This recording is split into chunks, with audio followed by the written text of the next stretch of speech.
Hey everybody, thanks for joining me. So I just wanted to make this quick video just to show why it's important if you do install a native or drought tolerant garden, why it's important to maintain it.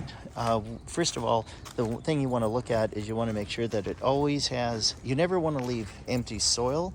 So this actually has a mini bark, but the mini bark's getting eaten up by the mycorrhizal fungi, which is a good thing. It turns into fertilizer for your plants. However, when you see the drip irrigation, that's like a car indicator lights blinking at you saying, I need mulch, I need mulch. So guess what we're doing here? We're actually reapplying more mulch.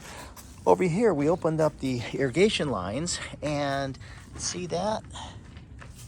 It's a coupling. We just repaired that. Apparently the gardener had he had cut the line, didn't check it afterwards, and who knows how long this has been going on for, but it's getting way overwatered, which is why I think there was an empty spot here, just way overwatered and killed the plant.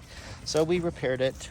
So this is something you want to do at least once a year, remulch, and also check the irrigation lines to make sure there's no cuts in the line. If you turn on the valve or you turn on the timer and you just physically inspect, if it has a tear in it, you'll be able to see it, and then remulch it. So this yard was landscaped, we re-landscaped it about a year ago though. It's a backyard, real beautiful, absolutely stunning, and it's got the it's got a bench over there.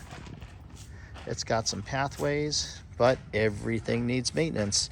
It may not use a lot of water, but it does need maintenance at least once or twice a year. This is Diamondia ground cover.